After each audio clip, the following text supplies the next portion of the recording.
bobbing when the red robin comes. Bobbing when the red robin comes. Bobbing along.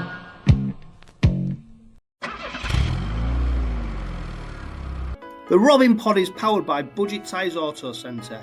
Make them your first and only choice for a vast array of vehicle services.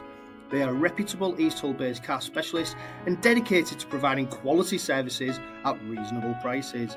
And don't forget, they are trusted by the players, club officials and supporters of Hull Kingston Rovers. Find them at 146 Leeds Road and ask them about the exclusive discount they offer Hull KR Rovers Forever members.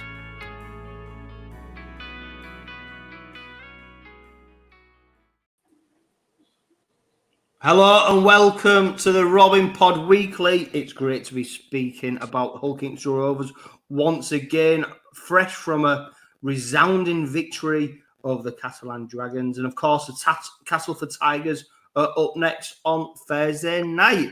Joining me this evening to speak about all things Hull KR are Bazza and Steve Till. Robin Pod regulars, of course, will be giving you their biased opinions on all things Hull Kingston Rovers. I'll start with you, Steve. That Challenge Cup victory, time moves fast, doesn't it? And you know, what are we, over a week away from that victory? We're in the thick and the fast of it at the moment now. The league campaign is back on track. Yeah, it's back to the ground, isn't it? The Catalan's victory was a kind of a real ending to an exciting couple of weeks, and now it's back to the real yakka, as they say in Australia, and against a team that will put it up to us as well, you know. But sticking with Catalans, it was a brilliant performance. I think it's probably the best performance from any team that's won the cup or been at Wembley and then the following week put up a performance like that. And it was exciting. It was in front of a full house. The weather was good. Everything about it was terrific. And like I say, it's over with now, though, but no doubt we'll talk about the actual match, but it's over with now and it's down to the hard grind again. Yeah, I tell you what, Bazza, I'll bring you in very shortly, mate, because I know you're gasping to speak. You can't wait. You're chomping at the bit. But Steve, do you know what? I've seen people talking about the Challenge Cup final, when it should be played. Should it be played later on in the season? Blah, blah. We've already got the date for next season's Challenge Cup final, which I'm sure is the 30th of May. Yeah, 30th of May. So that's already in the diary. Robins fans, make sure you bookmark that. Start booking your hotels and. But what's great about having the Challenge Cup final at this stage of the season, particularly from a Robins point of view, is we can have it, put it to bed, and you've still got a good run at the grand final, the league leaders, you know, the rest of the season. Whereas I think, Steve, if you had it later on in the season, there's every chance, isn't there, that if you win it, players can sometimes down tools, revel in the glory, forget about the next challenge ahead. Whereas now, I think the way the Robins have done it, which has been very smart, and it's not through necessarily their doing, but they can bookmark it, and now we can kick on for the rest of the season. Yeah, I mean, I think there's one more compulsory break during the season. I think that would be for an international match normally, but God knows what. Well, it's a training camp, Steve. There's no international match. Traditionally, we'd have that fixture against bloody France, wouldn't we? France, Whereas they're not doing it this season. But I know Sean Wayne there's going to be a training camp and he's going to get the players together. But for all the other players, of course, it's a break. And for the England players, it's a training camp rather than out battle against France. Do we have battles against France anymore? We used to. It's not an out-and-out full-blooded game, so even the players, and I'd like to think quite a few Rovers players will be picked in the squad. They can just enjoy the training camp. So everybody wins in a way. But yeah, but if you remember, let's go back to when it was later in the season, which was 2 years ago that Rovers were there when we got beat by Leigh. We had I think 10 games left after the cup final, and we played St Helens the immediate game after the cup final, got well and truly dumped. But then I actually felt that we'd win every other league game after that, the remaining 9, and we did. So, you know, it can work both ways. But this time we've got about 6 games before the break, and then how many games after that? 7 after that, I think, and that takes us to the playoffs. Our key time for me is August, when we play Wigan, St Helens and Leeds, one after the other. I think that will be a crucial time, and that will sort out the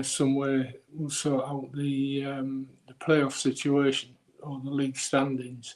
But yeah, I think it's ideally timed, the cup final, end of May, beginning of June, and I like the format. So let's keep it. Why not? Because whichever format they choose, somebody's not going to like it, are they? You know, normally it's a losing team, Steve, who don't like it. They're going to be critics of that format. Yeah. So let's keep it as it is. You're right, Steve. Let's look at this Catalan game. I mean, Bazza, 68 points to 6. By all accounts, we were expecting this to be the strongest Catalan side that had probably, I dare say it, been out this season. They'd been away for I think a 6-day camp or 7-day camp. Obviously, they'd missed a game because the Challenge Cup final. So no wonder a lot of Robins fans expected a strong Catalan Dragons side to come to Craven Park. Wow. Well, what did we see? Because it, you know, I put out at halftime, this is the worst Catalan side I think I've ever seen. You know, and we've seen some good Catalan sides. That was bad. That was rank bad, wasn't it? And the game, I mean, I think by the end of the game, Rovers were just chucking passes out, trying to offload. Like the game had gone, and they was trying all kinds of stuff. But it's rare territory, isn't it, Bazza, to be in a game like this where we back up after such a big game. I likened it on to the last Robin pod, I think, when we used to have the Good Friday and then Bank Holiday Monday game. And Rovers always struggled to do the Monday, you know, after beating that lot. It felt a bit like that. And I tell you what, not only did we beat them, we battered them. Yeah, absolutely, Johno. I mean, going into this game, as a Rovers fan, I don't care who you are, I think we was all in unknown territory of, you know, backing up a Wembley win. How are we going to react to that? The boys loved every minute of it, celebrated hard. I was in Craven Street saying to my mate 𝗕𝗂𝗃𝗏, saying, like, I don't think this is going to be a blowout. I could see us winning it by 8, and if that was the case, I was quite happy with it, because you was looking into, like you've just said, Catalan doing a camp away from the squad going to training camp to sort themselves out and whatnot. So I actually half expected a good old battle, and seeing the Catalan players coming out the tunnel, I'm like, some big bodies out there. Let's just hope we're not too hungover. You know, I'll take a win. I'll be happy with that. If it's an 8-point win, I'll take it.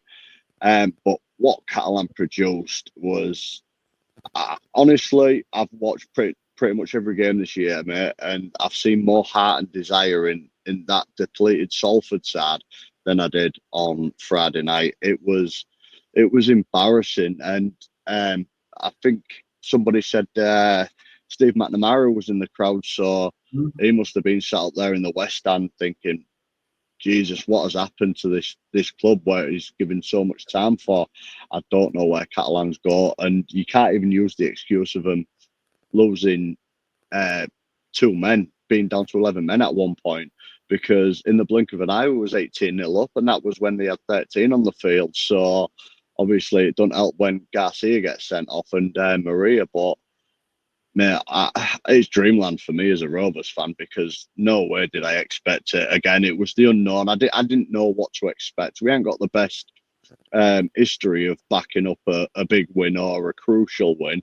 So for us to come out like that, I think it really does show the mentality of the players. I mean, we hear coaches say, yeah, we've trained well, yeah, we're out to compete, but you actually start to feel like now when Willie says it, he means it.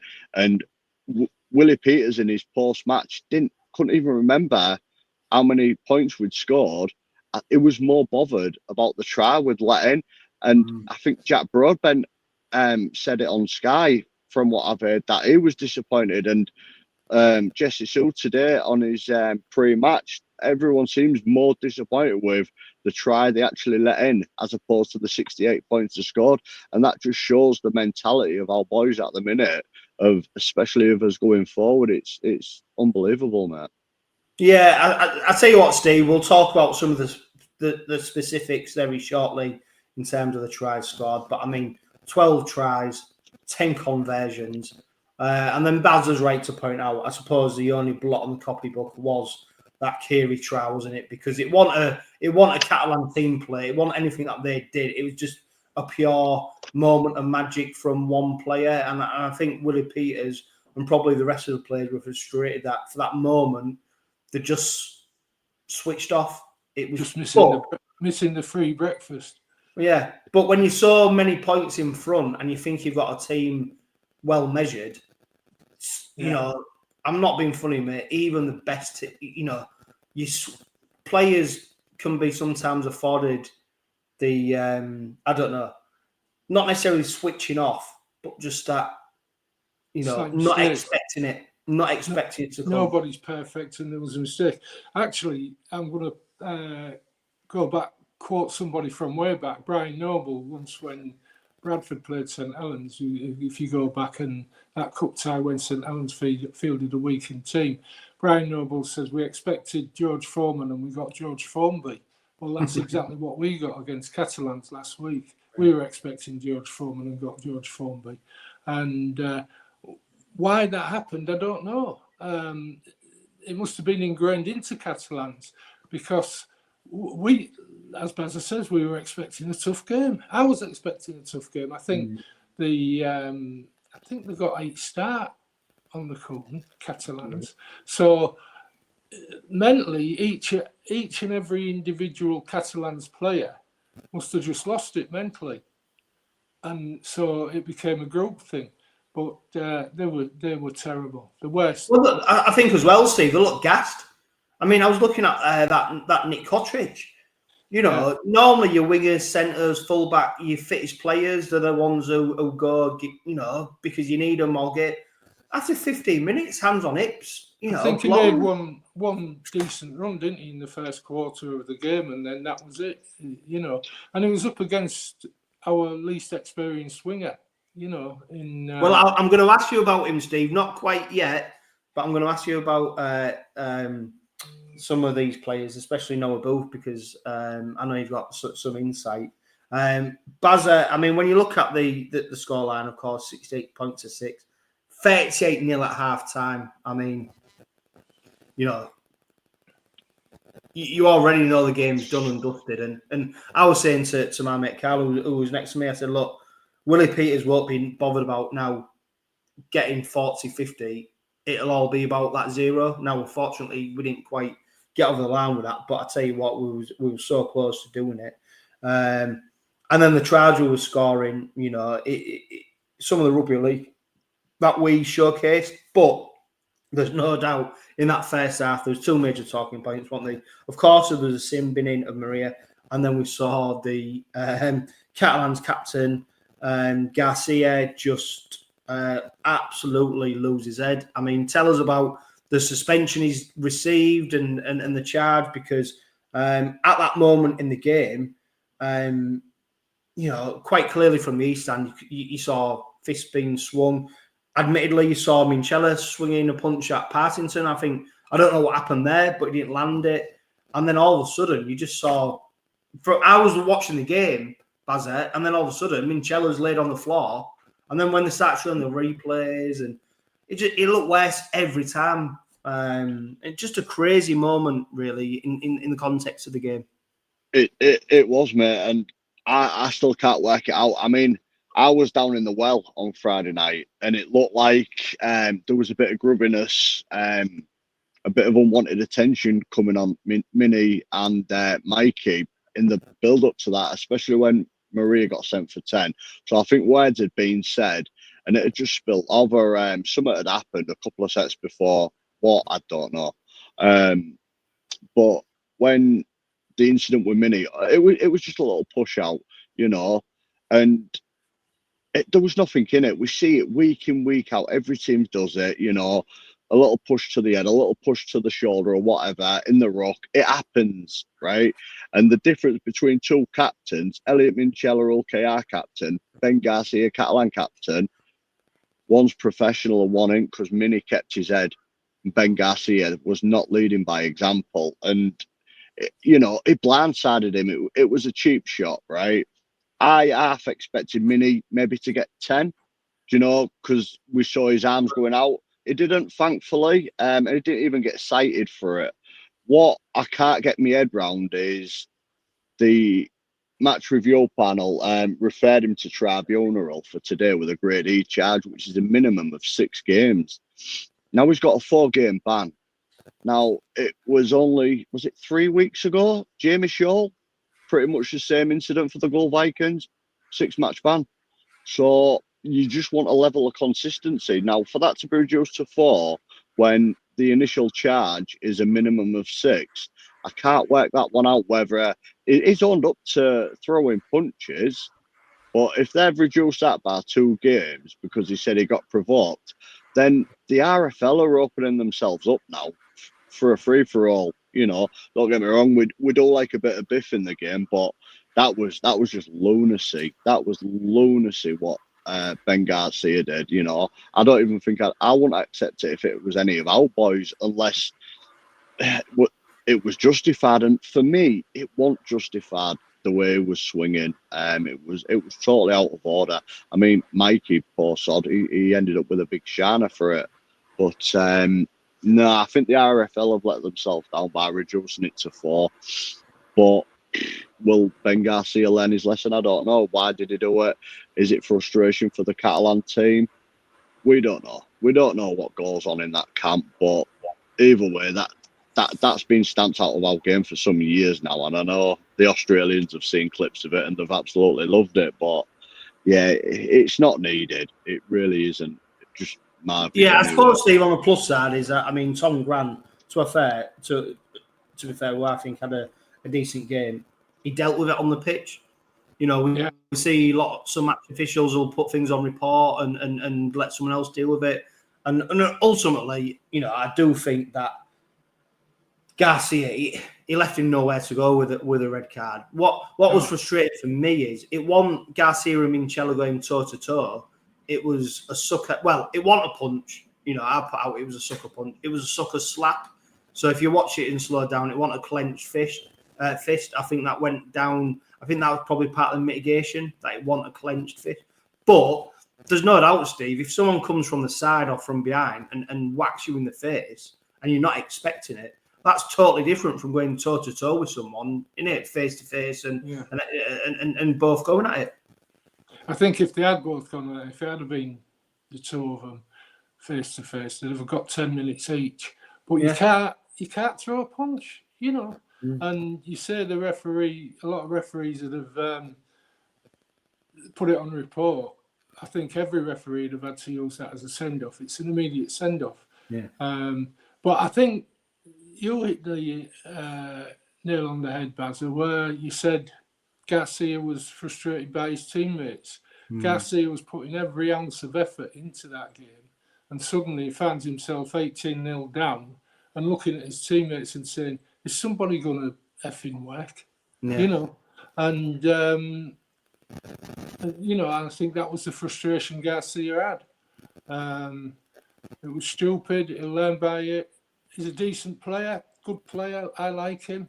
I always have liked him. And it was just one of those where the redness came down. You throw a punch and you throw a punch. It's good night. You're off. Yeah, and as well, don't forget as well, Bazza, it was a change side.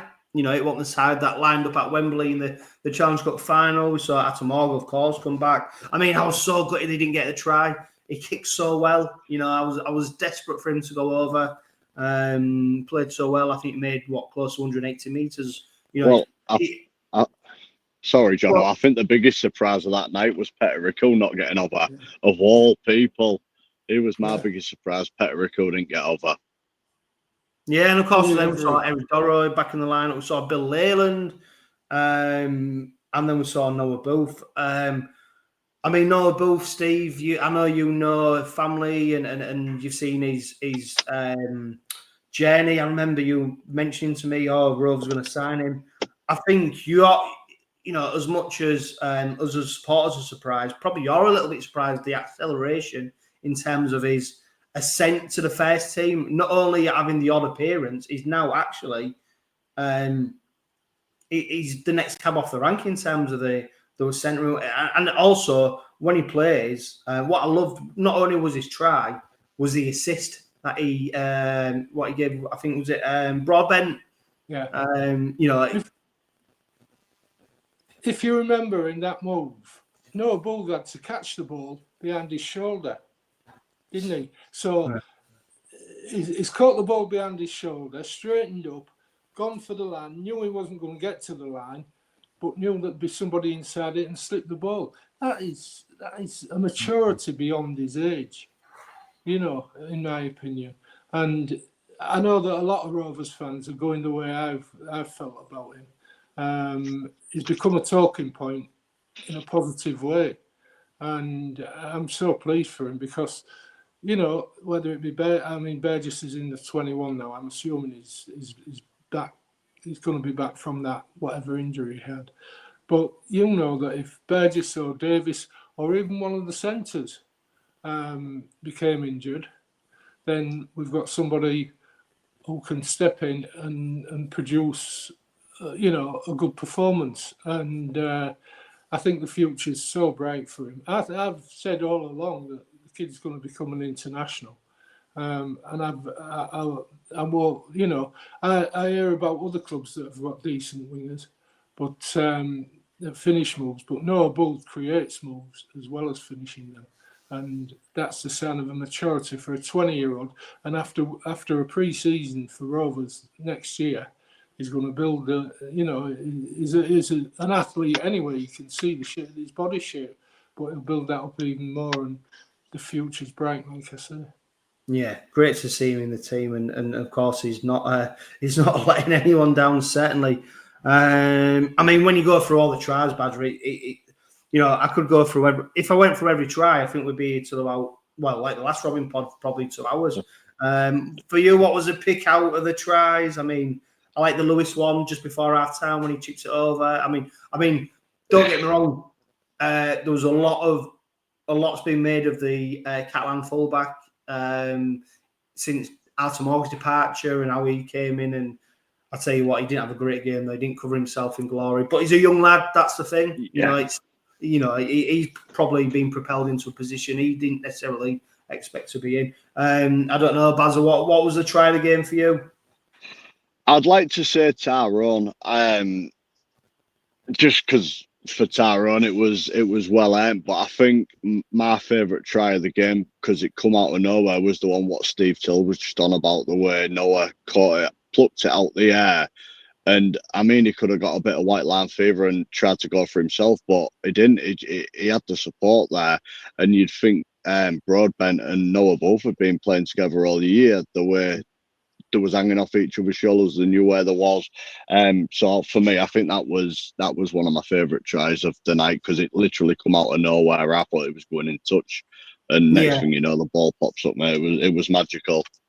Yeah, I mean, for me, Steve, I think one of my favourite tries was Sue's, where he got to do the Ronaldo celebration, because I think it was a bit of that pressure cooker, just that release. Don't forget, he'd been on a spitting charge, which in professional sport, it's particularly in rugby league, is probably the worst allegation and worst charge you can have, because you know, we all know spitting on a professional sporting field, you know, just not acceptable.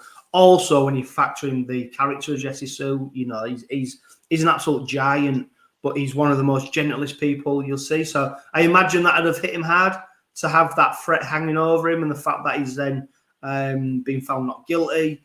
And I felt, for me, that was just great for him to be able to just to, not vindication, but just to have that moment of joy, just to, after the probably a bit of a crap week that he's had, especially with the threat of being suspended for a minimum of 6 games, similar to Garcia. It would have been, you know, I enjoyed that.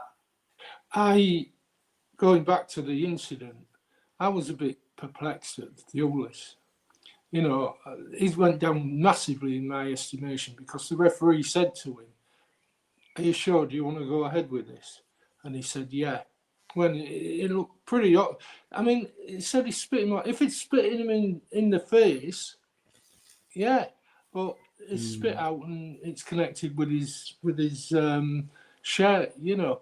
And so Josh 𝗬𝗓𝗲 went down in my estimation. Well, I suppose, Steve, the only thing is, I mean, and this is like pure guesstimation. Willie Peters in a post-game press conference, he said, I think it was questioned what was a mitigation that got Sue off with the ban, and he said, "Oh, it's up to cleverer people than me." My only hope, and what I hope, is that maybe 𝗬𝗓𝗲 put in a statement to say, in hindsight, it wanted to spit at me. I don't know. That's me maybe plucking. I think things out there, but I think if that had have happened, we'd have heard about that. You know, Warrington would have said something about that. Yeah, you do hear when letters of mitigation going from opposing players. He's just gone down so much in my estimation. He's a decent enough player, but to put another fellow professional through that, when it seemed obvious to most people that, you know, if he was going to spit at him, you're going to, you know, which he wasn't going to do. You know, it'd have made it to his face. I don't know, but anyway, Jessie Sue, real gentleman, great to me, one of the best players we've ever signed, and he came out of the week in a positive way and scored that lovely try. I loved his celebration, you know, and you looked at the way the Rovers players celebrated with him, you know, they were all pleased for him as well. And it was just one of I don't know, a myriad of moments from the game. You take them separately and you enjoy them, don't you? You know, and that's what we did on Friday night. Yeah, Bazza, you mentioned Tyrone May's try. How pleased you see? I used to see him signing a 2-year contract extension with Robins. Oh, mate, absolutely over the moon. Just the graft he gets through, and everyone seems to say about him playing in a dinner suit, and he does his own little thing, but he turns it on when he needs to.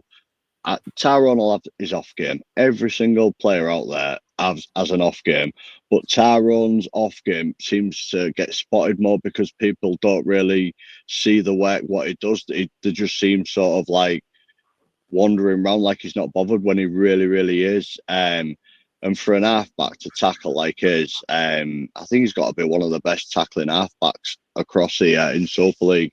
The work he does for us is incredible. He's a great player. He don't do the flashy stuff, and I think that's what complements Mikey, and I think that's why Mikey stands out so much as well, because he frees up Mikey to play his own game, and Tyrone seems to do the clever, tough stuff, but not the champagne rugby. And I don't know, I think it's great for us, it's great for the club, and yeah, I think we don't have to worry about Mikey leaving anytime soon, because I don't think that partnership will break up. Same with Willie Peters, because the NRL keeps sniffing, don't they? So it's great for the club, and if it's right that his partner and his young child will be coming over, then if that is right, I believe we'll see an even better version of Tyrone May as well, because yeah, what a player, what a guy. Yeah, I mean, Steve, probably most Rovers fans expected a year's extension. 2 years is shows you the direction that we're heading, and how much and how valuable Tyrone May to the side. What is it, Steve, that impresses you most about Tyrone May? Just about everything. His defence is superb. I've got a really good friend who still doesn't like Tyrone May. He says he does nothing. I said to him, he does nothing. Well, I tell you what, Steve, there's a lot, let's be honest, and maybe not so much now, but for a lot of Rovers fans, Tyrone May has had to win them over. I think that's that's fair to say. Yeah. He won me over when he was playing for Catalan. So when we signed him, I was thrilled. And you say Rovers fans were hoping for, a one-year extension. To get a 2-year extension is solid gold for me, because when he had that incident back in Australia where he had a lot of time out of the game. I'm told that all the time he was out of the game, he was watching videos, constantly watching NRL videos to see ways of improving himself when he came back. And if that's the case, then those videos were like gold dust, because he is vying for me for Player of the Year. I don't think he'll get it, but he would be one of my top 3 players of the year. Go on, Bazza, you go on, mate. No, I just wanted to come in. What really made me proud about the Tyrone May thing, which 𝗬𝗂𝗧𝗏𝗂 come out and said, Tyrone didn't sign a 2-year deal because he had to. He signed it because he wanted to. So that shows what the club means to Tyrone as well. And we will have players staying if they feel like they have to. It's the fact he wanted to, which I think is a massive, massive factor. And again, that's why I think we're just going to see him getting better and better. Yeah, and also, Steve, don't forget, it's very rare, isn't it, that a player playing in Super League, when they get offers from the NRL, turn them down. That's right. It's very rare, very, very rare. Yeah, it is rare. And I think he must have a big offer. He must have had a big offer from Rovers to stay. But I'm glad he has, and then you blend him in with Mikey, so each of them know what they're doing, and it's like a jigsaw puzzle, isn't it? A rugby league team. Then you see which flanks they're going down, and they're linking with those players on those flanks, and you get what we've got: Hull Kingston Rovers. A forward pack that's brilliant, 2 half-backs that play on the back of that forward pack very well, and then it gives the 3/4 the chance to pop in for the tries, and if you've got any weak link in at half back, then you could have problems, but there's no weak link. We've got 2 of the best half backs in the country. Yeah, and it was interesting what 𝗬𝗂𝗧𝗏𝗂𝗏 was saying about, I think in the pre-match press conference ahead of Castleford on Thursday night, when I think he was asked about Tyrone May. He was basically saying Tyrone May gets through all the dirty work, so Mikey Lewis from tackle 4 and 5 can do the run, can do the kick, can do the. So Mikey always looks like the explosive, play that we expect him to be. But that's only on the back of Tyrone May, and it'd be interesting to get Mikey Lewis's opinion on Tyrone May's contract extension, because obviously, I mean, they dovetail, Bazza, each other so well in how they complement each other. And sometimes when you have two halfbacks, standoff and halfback, you expect them both to be able to do running through, chips over, miracle passes. But actually, it's a bit of yin and yang. You need to have someone who drops the anchor so that the other player can then go and do their magic. And I think we've got that. And I think that's why there's no doubt, I think, for me, Bazza, Tyrone May. You mentioned about the Player of the Year trophies.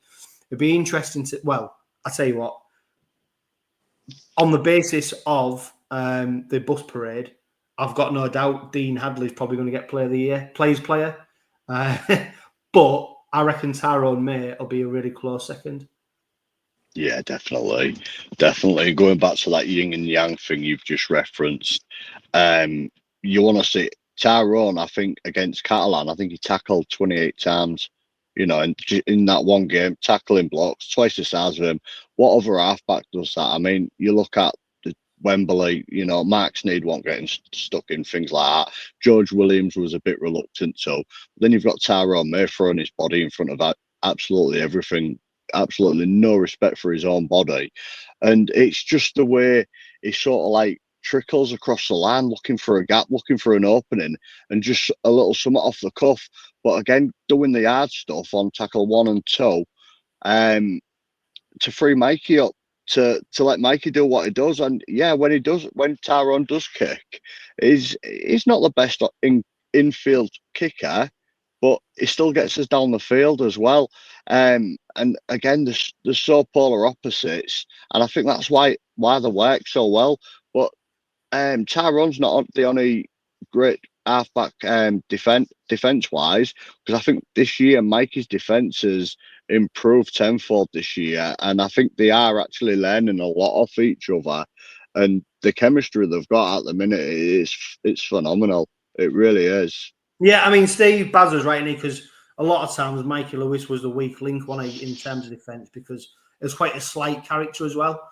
You know, he'd sometimes switch off. His physical capability wasn't there. I mean, if you look at him now, he is strong as an ox. You know, he is. That's why he's able to score them tries when he's 10 metres, 15 metres out from the line, where he's able to take a sidestep, but then power his way through 3 defenders because he's so strong. And I think there's, like Baz is right, as good as Tyrone amazing defence as well. Mikey Lewis, they've got that equilibrium across the line, haven't they? Where they're both halfback, both players in 6 and 7 can go defend, and that is our side now. The minimum is you defend. You've got to be able to defend, let alone what you can do in attack.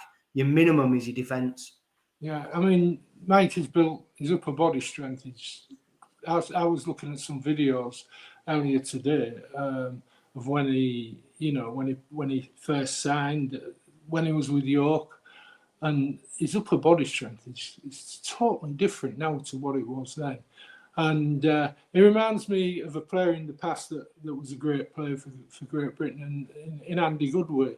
He had that upper body strength as well. Not Andy Goodway, Andy Gregory. Andy Goodway is not my favourite. Andy Gregory. Cheeky little scrum half, but had that upper body strength. And, we might not have won at Wembley had it not been for Mikey's defence, because Mikey's defence, I can think of 3 or 4 occasions where, he pulled off a tackle that had he not been there, could have resulted in Warrington going down the field. So I'm a great, lover of Mikey Lewis as a defender. And when other teams, fans criticise him, I say, well, you'd have him in your team. And I remember one guy saying he did out for 79 minutes and then kicked the goal. I said, did you count how many tackles he made? And that shut that guy up completely. The other people are looking at Mikey saying, he doesn't out if he doesn't score a try or make magnificent breaks. I look at him and think, you'll keep that defence up, kid. And when it comes to George Williams or Mikey Lewis at the end of the season, I have a sneaking feeling that Sean Wayne might just be siding with Mikey if Mikey keeps it up the way he is. Yeah. Yeah, and I'll tell you what, Bazza, I've watched the Challenge Cup fight. I know we're digressing here. And I'll tell you what, Steve, you'll get ready for Robin's Revisited, because he'll be coming on very shortly. The more I watch that Challenge Cup final, I'm starting to feel sicker and sicker that Max Sneyd got the Lance Todd Trophy. I think Minchella, he any other day, he would have got it just for his performances. I think also people are forgetting Mikey Lewis's kicking game. I think Mikey Lewis came up with the best kick of the game, which was his dropout. I think that was the best kick. And we seem to have been blindsided a little bit by a player who just put high kicks in that span. If you look at how we dealt with it, especially Jack Broadbent, there was only the Burgess knock on, of course, which led to the try. And I think that's where a lot of the journalists probably got their, voted that way, and especially how the game was panning out. But another day, but, that's sport, innit? Yeah. That is sport, that's sport. I think Mark Sneyd only got it that day because out the 4 halfbacks out there, I think he was the best of the 4 on the day. But again, that's not taken into defence and whatnot. I think why Mark Sneyd stood out so much is because Rovers this year have been so free-flowing, so attack-minded with getting over the line. And it was Mark Sneyd's boot alone that kept us pinned back in that second half. And I think that's why Mark Sneyd stood out, because no team's been able to pin us back for that length of time and keep us scoreless. That for me is the only reason he got it, because a lot of his kicks was fantastic. But his last play kicks and some of his last play decisions, put it this way, if it was Mikey doing them kicks or them decisions, he'd be getting slated for it.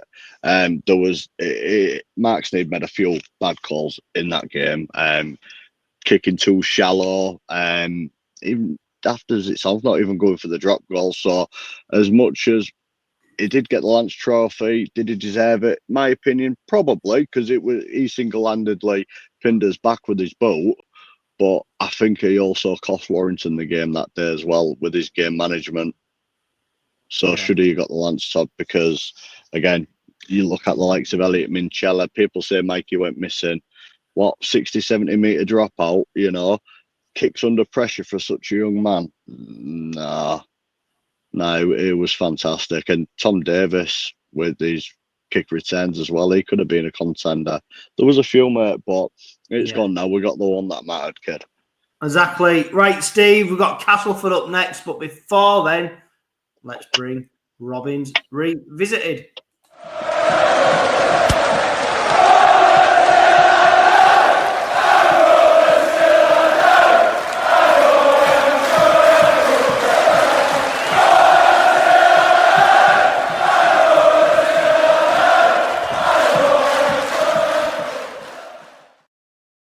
Like I mentioned, Steve, we've got Castleford up next on Thursday night. Which game are you going to take us back to? I'm not going too far back, actually. 6 years. Oh, good. I thought you might mention 1986 and then start. No, I'm going back 6 years. It's a game we all saw, I think. It was an absolute thriller against Castleford. We were struggling in the league. Castleford were doing quite well. And it was a game at Craven Park. I'm going to ask you a question, and then you can give me the answer later on. 2 current Rovers players made their debut in this game. So I'm going to ask you the way. Don't be Googling anything, John. So then you carry on. I'll keep thinking. So, it was an absolute thriller. And Rovers, they had Josh Drinkwater at scrum half, Danny Mack at half-back, and Rovers led 12-0 at one point and 14-6 in the first half, but trailed at half-time after an 8-point try. Referee Kendall gave Castleford an 8-point try.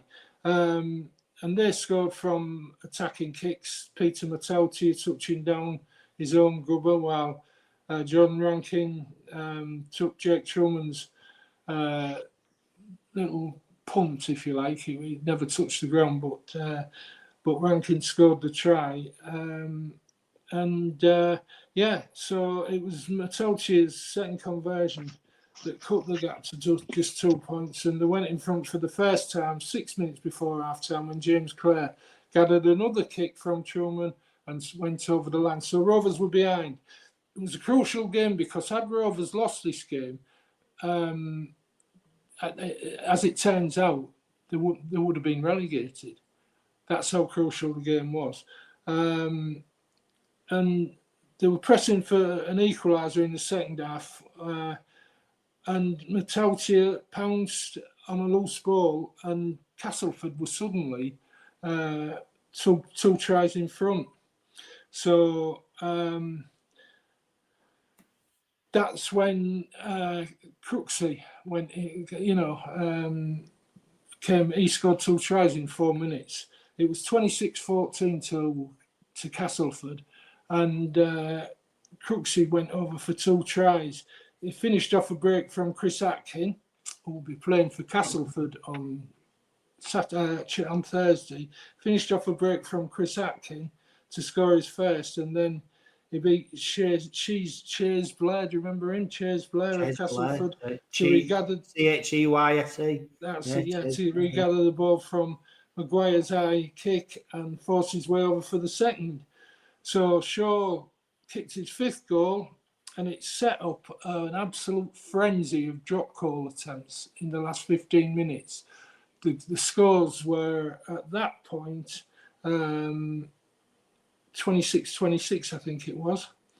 Yeah, 26-26. And there were so many drop goal attempts, it was unbelievable. And they all missed. Drinkwater tried it, Danny Maguire tried it. So we went into golden point, and that's when the Maguire magic came in. Because if you remember, Rovers were on the 5th tackle inside their own 40. Maguire put a 40-20 in that landed 10 over at the 10-metre mark, at Castleford's 10-metre mark. He stood back, the ball was fed to him from Drinkwater, and he kicked the goal and landed the points. And those 2 points were crucial because Rovers finished with 20 points, finished the season with 20 points, as did London, but Rovers had the better scoring difference and therefore stayed up. London went down. Now then, the 2 Rovers players who made the debut in that game. Any ideas? Was it Jez and Dino? That's right. You got it in one. Yeah. On loan. Yeah. Jez Litton and Dean Hadley, that was their debut game. But what a game that was. And the celebrations when Maguire landed that kick. That job. Well, do you know what, Steve? You pricked my memory when he said about the 40-20, and that's when I thought, yeah, you know, what an effort that was. That's when, do you know what? That's when an individual player takes a game by the scruff of its neck and I'm going to do something. And to be fair, I mean, don't get me wrong, Danny Maguire made a career out of it, didn't he? For what he did for Leeds and at certain points for the Robins. But yeah, that's when a player goes, I'm going to do something about this game, and it takes a brave player to do that. Yeah, God, time. You know, even that's Bazza in recent memory, innit? And you look where we was then. You know, that's not that long ago. Danny argued. I don't know who fed Danny the ball from dummy half. I think it might have been Drinkwater, but you could, when you look at the video replays, there's a little argument going on between them. You know, I think he's telling I think Drinkwater's telling Danny to go back a bit further because he was literally 12 yards from the line when he took the kick. So the Castleford players were almost on him. And, you know, we look at kickers and their timings and that. You wonder how they've got the time to make a kick. Well, I'm still wondering how Danny Maguire had time to drop that goal. But yeah, I tell you what, Bazza, if Danny Maguire wants to kick it from 12 metres out, he's kicking it in. I'm not arguing with him. No, definitely not, mate. He had a knack for doing things like that, though, didn't he? I tell you what, I still think he's had a massive part on Mikey Lewis's growth. You know, I think a lot of Mikey is down to Danny as well, teaching him. You know, he's been a great teacher to Mikey Lewis when he was at our place. Definitely, yeah. I've still got a lot of respect and a lot of love for Danny Maggs, even though he's desperate to get one over us, and we saw that in February this year, didn't we? How much it meant to him to get one over us, but hopefully Thursday he won't get one over us. Yeah, well, we'll talk about that game very shortly, but that was Robins Revisited.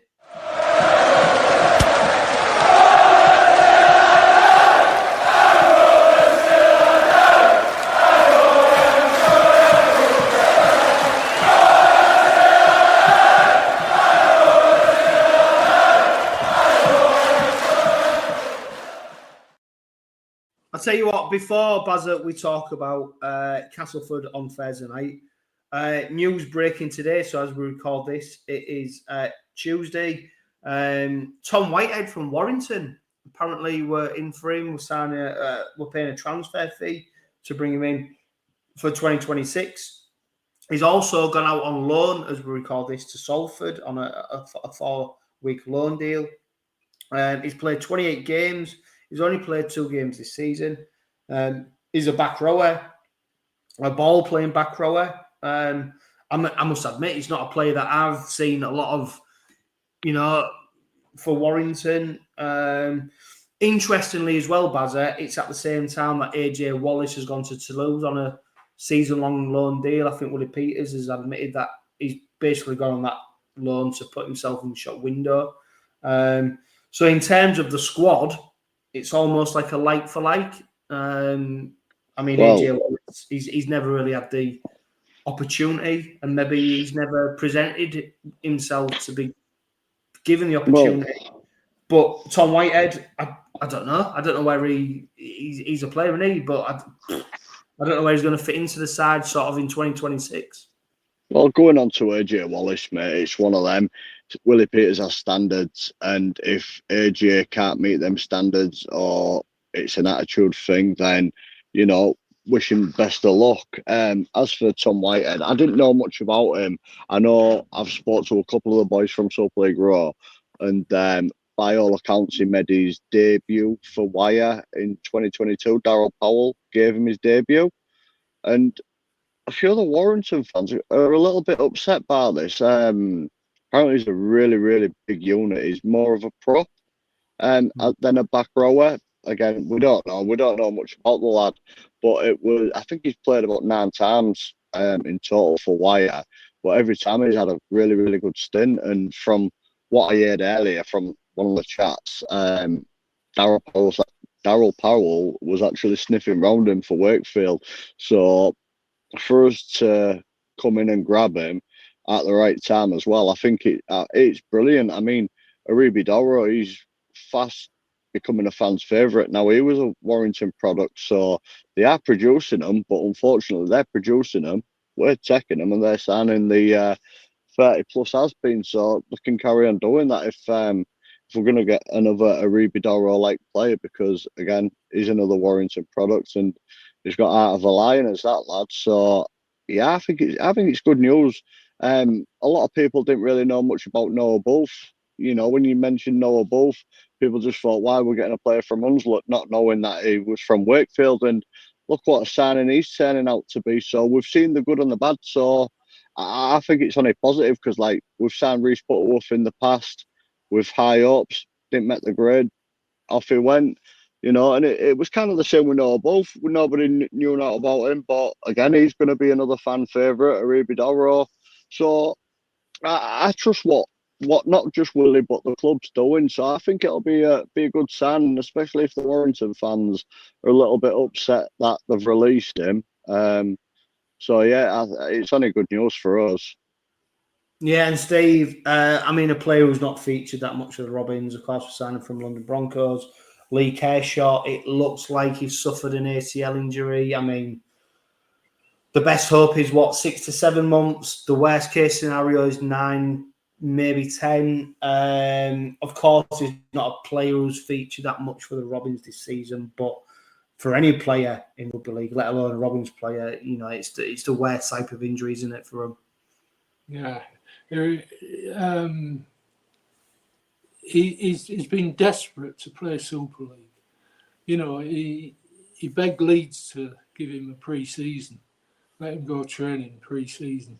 Ended up at London, played pretty well, played for Wakefield as well before that, and he's one of these players that, in a set, you have a feeling that, you know, I feel sorry for him a little bit, because he just is he at that level? He's a borderline Championship come Super League player, and while you're a borderline Super League player, you're not going to get regular matches. So would it have been better just saying, right, I'm going to go part-time, and I'm sure there are teams in the Championship that would love to sign him. I would think teams like York or somebody like that would love to sign him, but it's tough. And that injury is that whenever I hear any player getting an ACL, I really feel for them, because it takes some doing to come back from one of those. Yeah, and I tell you what, Bazza, a more positive news on the injury front. Rhys Martin, we could be seeing him very soon back in the red and white. Or will we? Because where's he playing? How does he get into this side at the moment? Absolutely no idea, mate. Like, I don't want to sound like I'm bagging on our players, but I was a little bit underwhelmed with him. Everyone was raving on. I mean, I've got no doubt Rhys Martin's qualities, but when we lost him, we didn't. I felt like when he was in the side, we didn't improve. But when we lost him, we didn't improve as well. So where does he fit? I don't know. I mean, I like the guy, great player. I think he holds great utility value, especially in the centres. But again, Johno, if you're the coach right now, 𝗲𝗏 comes back into that side. Who's taking the kicking tee? You know, would you want to take it off 𝗬𝗏? Because this year his percentage ratios probably up there in the top 3. So again, Reece has got a lot to do to break back into that squad, because Willie won't give him a place on merit just for his name. But again, it'll feel like we're having a new signing again. I dare say we will see the best version of 𝗲𝗏 on dry tracks. And we've got some boys out there who've done some massive minutes this year. So I think it'll be a welcome break for some of them boys as well. As much as we don't want to see a 𝗬𝗏𝗀𝗃 have a week off, or a Dean Hadley having a breather, it'll do them good, and it'll stand us in good stead on the road to Old Trafford. So it gives us good rotation value, absolutely. But at the minute, I don't see how he gets in, because there's not one of them boys who's put a foot wrong, and you can't put him in for his goal kicking, because 𝗬𝗏𝗀𝗃 has been absolutely outstanding. So I'm glad I'm a fan. I'm not a coach, because he's going to have some difficult conversations. Yeah, and of course, Steve, since 𝗲𝗏's injury, we've seen Tanganoa do 80 minutes, probably something that many of us didn't think he could do, you know. And now you look at him, and he's fitter. I won't say he's leaner than he's ever been, but he's definitely fitter, because he's able to do the big minutes. And now we've seen 𝗪𝗏𝗏𝗏, Steve, go into the second row, and we've seen him doing big minutes. Not only do big minutes, come up with tries as well. So the competition in that back row spot is hotter than it's ever probably been. And that's a good thing. That's a good thing. We've got 13 games left. And in those 13 games, we can chop and change players. Everybody's singing off the same hymn sheet. And it's basically getting 𝗲𝗏 back's like signing a new player. If you'd have said, you know, we've just signed 𝗲𝗏, you think, well, right, okay, that's brilliant, you know. But that's basically what we're doing. We're getting a new player, and yeah,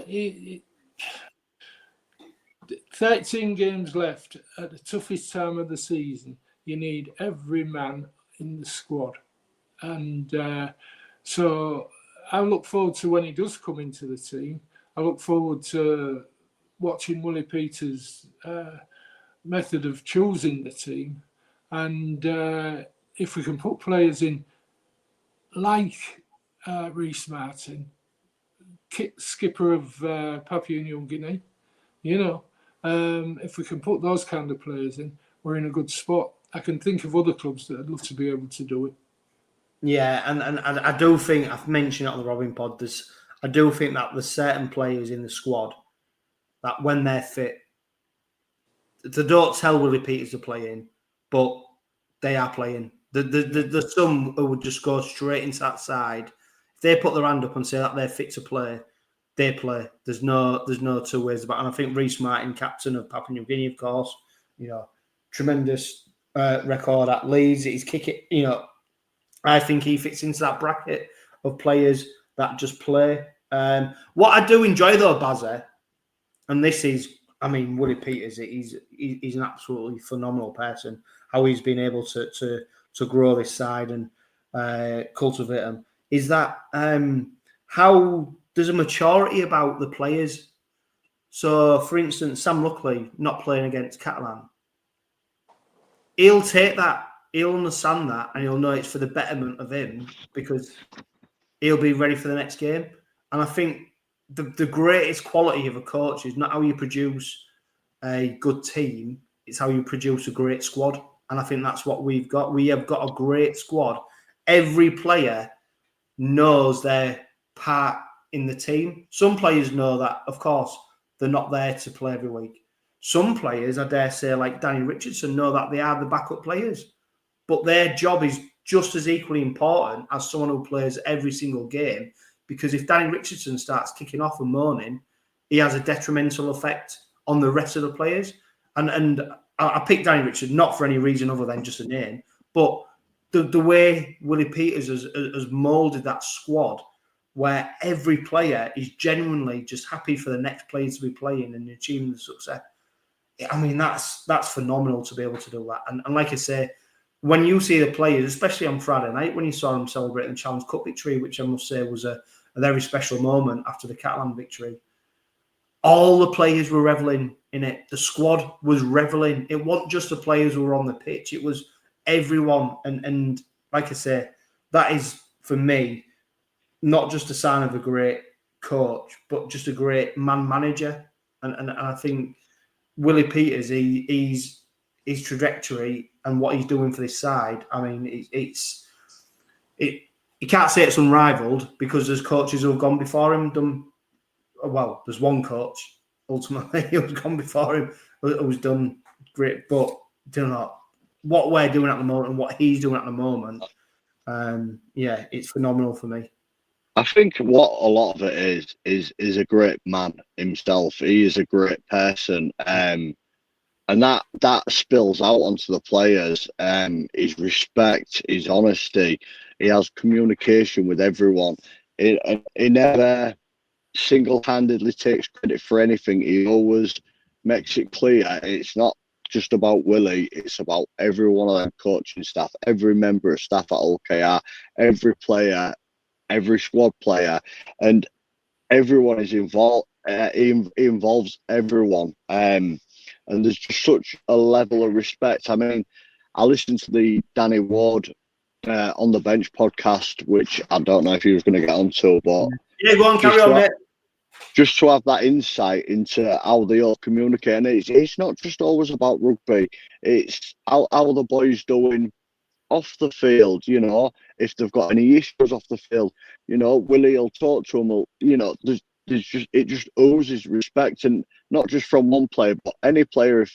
If something good's happening with a player outside the game, you know, Willie Peters is asking him how it went. If something bad happens to a player outside the game, Willie Peters is there as a shoulder, as a mate to talk to. So it's that mutual respect throughout, and it's building bonds. And when you have a bond, it's hard to break. And he's created that not just with himself and the players, but everyone involved with OKR, from the board to probably even the girls who work in the club shop. It's just all connected so tightly from top to bottom. There is no loose ends. And to be fair, Willie pretty much manages that, along with Danny Ward and Paul Lurkin. And I've never seen it. I've never seen this cohesion right across the club, top to bottom. It's nice to see. And again, it's not Willie Peters and him. It's they involve the fans as well, and I think that's what makes everything work so well. And I think that's why a lot of it is Willie Peters' personality spilling out onto other people and gaining that respect, gaining that trust. And I think that's why we're in a good spot. I mean, like what Sam Luckley said, going into the Challenge Cup, we're dragging that trophy back. Basically, they're willing to die for one another. That's the sort of mentality, and that's what's been built. It's not been built overnight. It's been nearly a 3-year process, but it's here, and I think it's going to be here for quite some time now. Yeah, Bazza, you're so right. And that on the Bench podcast with Jenna Brooks and John Wilkin with Danny Ward, it is well worth a listen. I mean, what surprised me, Steve, is that Danny Ward, his family, still live in London. So they're still down south. You know, he only sees his family, and he's got grown-up kids who are doing just. He only sees them at weekends, and that was his commitment. He wanted to be part of this journey that Robins are on. And when I think you listen to that, it empathizes. Yeah, you say it for me, Bazza. No. But it shows you how much people want to be part of this journey, that people make that sacrifice. let alone the fact that Danny Ward was a head coach, is a head coach, and he's willing to come. But he talked about how he'd only come to a club if he felt that he was going to be part of the journey. It was a club progressing, and obviously the Robins are doing that. And I think, you know, Danny Ward, we forget, a lot of people questioned whether our defensive efforts will be as good on the back of Brett Delaney leaving, who of course we're going to face on 𝗲𝗂𝗏 in terms of coach at Castleford. But if anything, we've probably gone to another level in terms of defence. Yeah. I haven't seen the podcast. It's on my list of things to see.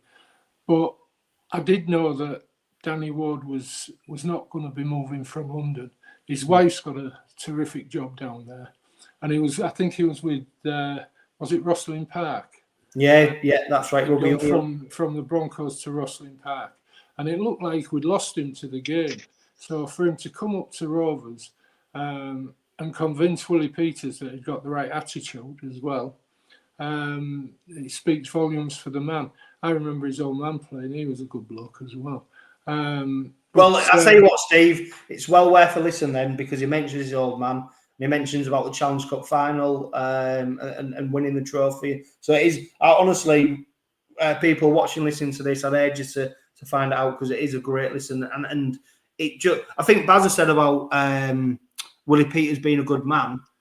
I tell you what, there's a lot of good people in that team, that club at the moment, Steve. Yeah, it augurs well for the future, because at some point, if we were, God forbid, to lose Willie to the NRL, there are people there now that follow his mantra, you know, and it could be a stepping stone going from being an assistant coach at Rovers. And don't forget that Danny Ward has been a head coach. Yeah. So you know, he'd be the natural progression, and you know, then you've still got Sean Kenny-Dowell and 𝗁𝗁𝗲𝗁, you know. So we're in a good spot. Definitely. Right, let's fast forward. Let's try not to spend too much time. I can't believe how much we've spoke already. Castleford on Thursday. Only the small matter, Bazza, of 8 former Robins in the Castleford squad. Sam Wood, Rowan Milnes, George Lawler, George Griffin, Louis Senior, Will Tate, Dan Okoro, Chris Atkin, and of course, Danny Maguire and Brett Delaney on the coaching side. We saw them get a victory against that lot. I don't know what you read into that, because, you know, Castleford are flat deceived this season. To be fair, they've picked up some decent results. You know, is that result what the Castleford got as big as what some people may think it is? I don't know. But if I'm honest, mate, I'm expecting Rovers to go to Castleford and do better than what we did at, I think, this point last season. We got a drop goal victory from Jeslerton. I'm expecting us to do a bit better than that.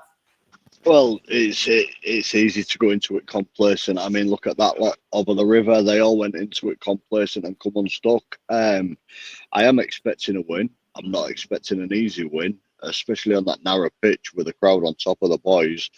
The last couple of times we've been there, mate, it's been ugly. It's been very narrow, and it didn't get much uglier than last year. And we got the job done. I'd like to think we've got a bit more about us this year. There'll be a nice forward battle with Jesse Sue and Tom on one at the weekend. On Thursday. But it should be job done. Get the job done. I think we will get over the line. I can't see Cas scoring more than 6 points past us, and that's based on the boys' attitude towards how much they pride the defence and how much they felt like they'd let themselves down by letting that try at Catalan. No, I reckon we'll get the job done. I'm not saying it's going to be straightforward. It'll be easy. I think it'll be a tough test. I mean, everybody expected KR to put 30-40 on them first game of the year at our place, and again, the runner's close, and this is what I was going about. I think Danny Maggs will have circled this on his calendar, won what he wants, so I'd expect to see the best of Castleford on Thursday, because there's so many former Robins in there, and you talk to players, and players say that as much as they enjoy being at a club, there's nothing better than scoring against them once you've left. So I'd imagine the boys will be turning up for it from Castleford. Let's just hope if we score down Sam Wood's end that none of the boys try celebrating with Sam Wood again like they did last year, because that was quality, that when Mikey started jumping all over his back. I tell you what, of all the players though, Steve, of course I'm looking forward to seeing the Robins in action. But Tom Amon, his stats keep getting better and better each week. His influence on the game. Interestingly, you know, isn't it, the dynamics of the deal about how he's now going to be a Robins player in 2026. He's on a short-term deal with Castleford, but we're sort of looking after him like he's living in Hull and his family's supposed to be over in Hull, and now we're sort of embedding him. But he's very much a Castleford player. So it's a bit of a weird dynamic going on, but I'm just looking forward to seeing what he brings to the side for Castleford. Although I don't want him to bring too much, because I don't want him to be the difference in terms of the game. Yeah, we said eight past Rovers players, and then I wondered whether you're going to mention the one future Rovers player. Yeah, apparently he played well last week and is improving all the time. Look, you know, what gets me is a lot of Rovers fans thought, well, he's on loan to Castleford, so he can't play against us. I can't believe that some people thought that. It's a bit like 𝗀𝗂𝗋𝗏 when he played for Leigh. Did you pull him out of the team at Wembley? You know, though Rovers were signing him, you know, he'd signed for Rovers for the following season. I hope we see, like you say, I hope we see the best of Tom Amon and the worst of the other 12 players. And therefore, do you remember last year, Johno, we were there together? We were at Castle. Oh, mate, that was great. I'll tell you what, I was there with my lad, and we went in all 4 stands. We went in and so, yeah, it was great. I thought it was me when you disappeared, but then I spotted you in the in the far stand. Yeah. But remember that game? We were looking at what Rovers should be doing to get on top, and they never did get on top really until the last dying minutes, did they? And I'd actually left the ground. Both teams were level before Jez Litton's drop goal, and I hope it's not as tight as that. Although that won't do us any harm, you know.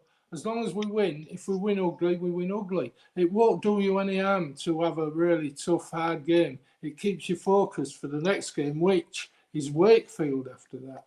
So, you know, you've 2 teams that are potential banana skins, and Castleford being the first of them. I like Cas, and I like the way they've improved as the season's gone on. And yeah, like you say, we've got Brett Delaney who's no doubt been given the crib sheet on the Rovers players on how to defend against them, and Danny Maguire, who again he'll be mentioning a few people and the way they play. So it's a good test for us this week, and it's one that on the handicap it might be tight. You know, I think Cas get about 8 start again, but it could be tight. It could be tight. Well, hopefully it's as tight as the Catalan game, Steve. Yeah. Well, we all thought that, didn't we? Yeah. That brings us to talk about the ground. It's not the width of the ground that's the problem. It's the length of the ground, because it's 10 yards shorter than any other ground. So instead of, you know, if you look at the, you get the 10-yard marker from halfway, and then it's only 5 yards to the next marker, and then you get the 20-meter marker. So you know, when you can I just mention something? I'm going to really just well, where are you going with this one, Steve? Because no, I tell you what, you got me worried. Normally, it's only my missus who talks about width and length. I'm going to digress because the ground is short. I'll tell you. Yeah, it's not regulation, is it? It's like, one of the things that I never mentioned about Mikey Lewis that I should do, his kicking game from hand for penalties is absolutely brilliant. I can see Mikey Lewis kicking a ball 60 metres from hand with a penalty. It reminds me of the best rugby union kickers that kick from hand. And this pitch is ideal for Mikey Lewis to get us from our end to their end in just one kick. And well, I say what, Steve. The last player I saw, I agree with you, but the last one who I saw who was able to, it was Paul Cook, where he had the confidence to really put his boot behind it. And that's the thing in it; it's the confidence to do it. Yeah, and Mike is doing it regularly now, and I think it's, you know, he had the guy from Doncaster giving him. Yeah, I wonder whatever happened with that, because there was a thing made of that, wasn't there? The kicking coach. I'm not sure it's still on, but yeah, Mike is out of hand kicking for penalties and stuff like that. It's just it's made a massive difference, and I don't think anybody's mentioned it before, but it will count in this game against Castleford, you know. So yeah, let's hope we get a few opportunities to, you know, use the talent of Mikey to get those distance kicks. Right, that brings us to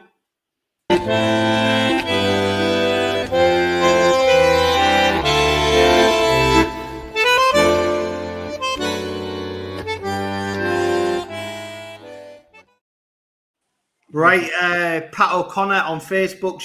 I say she, it could be he. There's no pronoun. I'm not guessing. I personally haven't seen much from the Warrington young lad. Maybe one game. Has anyone any idea how good he is? I think we mentioned he's obviously he's got potential. That's what I've been getting. He's got potential to go on and do good things. So yeah. And then Regan Andrews, he says, does Martin come straight back into the team when fit? When he didn't look. For me, I say what it says. Regan Andrews. It sounds like Bazza Kingston. This for me, it didn't look amazing at the start of the season, albeit no one particularly shined until the Saints game, which is a fair point. When it all really started clicking, hard to decide with Martin though, knowing he's a player of quality who gets dropped to squeeze it. Yeah, the biggest question mark, I suppose, Stephen, where does Reece Martin fit? It's who drops out to accommodate Reece Martin, isn't it? And that's the biggest. I don't know. We mentioned it. I've got no idea at the moment.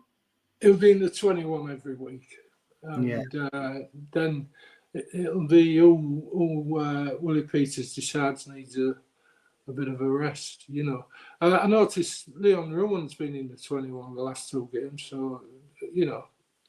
Well, I tell you what, Willie Peters is circulating some of the players, isn't he, in terms of the squad? I mean, the biggest one for me was, of course, Harvey Horn for the Championship final. Be interesting to see where he features, but I think you're right, Steve. Leon Ruin's starting to come into it a bit more. Will we see him? But probably if Reece Martin comes back, we probably won't. But the thing is, AJ Wallace started to come in the 21 and was 18th man, and we never got a glimpse of AJ. So, good point. Gary Lee. Oh no, we'll come on to that question in a minute. Rob Coles, he says, with the proposed extension to quota spot, which positions you're looking at? Another hooker, or create more competition, or a big nasty forward? Of course, that's it's still not confirmed, which is crazy, really, when you talk about recruitment. The looking at changing the rules out of Steve in terms of I think if you've been here for 5 years or you've been you've become quota exempt, which has massive bearings for the Robins, because Reece Martin and 𝗂𝗲𝗄𝗏 would be two of them players who would come off quota, which means then it frees up 2 quotas. But the caveat to that as well is salary cap as well. So it's okay having the quota exemptions, but also you've got your salary cap as well on top of that to factor in. Yeah, I'd like to. Yeah, I mean the changes are you just mentioned something, or he mentioned something in the question. Another hooker, but Bill Leyland isn't doing a bad job, is he? You know, so he's kind of backing Jez up. And towards the end of the season, we'll still have Mickey Mack. So I don't know where another hooker comes in. The other key is who are our marquee players? I don't know. I imagine Hargreaves must be Hargreaves and Tyrone maybe. Well, that's the big one, isn't it? Because if he, like we mentioned, if he's turned down a contract offer from the NRL, you can imagine that they're paying more. I mean, don't get me wrong, the Australian dollar's not, it's a bigger dollar, but you pay more money in Australia as well. So it's not necessarily always the best contract. But yeah, do you know what? It's a great question to ask Willie P, isn't it? Who's the marquee players at the moment? I've never. I mean, it may be a fault with the local newspaper not doing as much as they do for the other club. That question's not been asked. If we had a regular reporter on the local newspaper, he may be able to ask that question. But we don't have a regular reporter on the local newspaper. But the other team do, which is something that I know being off a lot of Rovers fans, by the way. I know it's the Robin pod, but I think the other lot across the river have rolled the dice today and could be making a bit of a bobo by signing Knight on when they've got no quota spots for next year. So I think they're just doing it in hope that this thing comes into play. But again, that's what I mean. That's the difference between the two. One's living in hope, the other one's planning for a future. So I'm happy with that. Yeah, Bazza, Adam Wadforth, he asked, with the rumoured signing of the Warrington youngster, of course, Tom Whitehead, for 2026, does it further show a lack of faith and confidence in our own reserve and local Hull-born players? I won't say a lack of faith. They're just not. They're not playing enough, and they're still playing the trade. Don't forget, our youth are still only like 17, 18. Tom Whitehead was coming in. He's 22, so he's not 100% tried and tested, but he's been around the block a little bit more. So our youth still does have time to develop. But again, the boys are working hard behind the scenes to get a more competitive academy. But they only play like 12 games all year, so it's not enough. And I know you got the likes of Wigan who'll just have them rolling off a conveyor belt. But if we can get more of our boys out on season-long loans, progressing like through the championship, I think it'll only bode well. But at the minute, no, I'm not too worried about our championship. I think the one positive is it's bringing our average age down as well, because again, going back to Darrow, he's been a breakthrough. So if he carries on progressing the way he is, he'll be a sensation next year. And who's to say Whitehead won't follow suit? And again, it could be two fantastic props with an average age of like 22, 23. So I'm more than happy with that. I'm comfortable with that. I say this: if those local youth were good enough to be in the team, and one local youth who is good enough and came into the team as a youngster and is still there, it's Mikey Lewis. So if you're good enough, you're in the team. If you're good enough, you're old enough. Those are two things that I would say. If you're good enough, you're old enough, and if you are good enough, you're in the team, you're in the squad. And so, we've got to get all the... I mean, we look at... I don't like mentioning that lot over the other side, but they've got two wingers there who they think should be in the Ashes test. Can you believe that? They should be in the Ashes test. They wouldn't get in Rovers' team. And as time goes on, that will be proven, as far as I'm concerned. Defensively, they've got problems, those two kids. So it's all right putting them in, but the longer they go in and the more they get beaten, that experience can work against them. So, but those two players who people on the other side say should be in the Ashes team, they're living in Cloud Cuckoo land. Yeah, and I think we've already referenced it before the on the bench podcast. One of the things that Danny Ward was asked, one of the questions was, what would you change about things at the moment? And it was about he'd like to see more reserve grade rugby, a better standard of reserve grade, more regular fixtures, more academy fixtures, because ultimately he wants to see more players, especially the younger players, given more opportunity to play. And at the moment, they're just not playing enough games. There's not enough game time, is there? So hopefully that's something that may change for the future.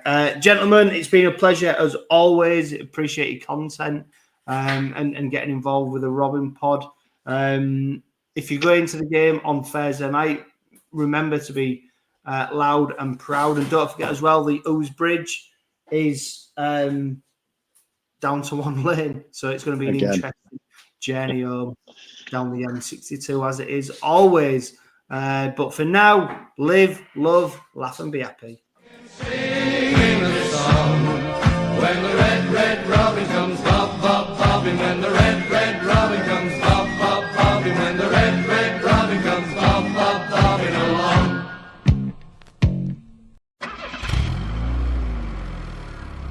The Robin Pod is powered by Budget Tyres Auto Centre.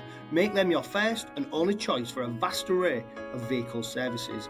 They are a reputable East Hull-based car specialist and dedicated to providing quality services at reasonable prices. And don't forget, they are trusted by the players, club officials and supporters of Hull Kingston Rovers. Find them at 146 Leeds Road and ask them about the exclusive discount they offer Hull KR Rovers Forever members.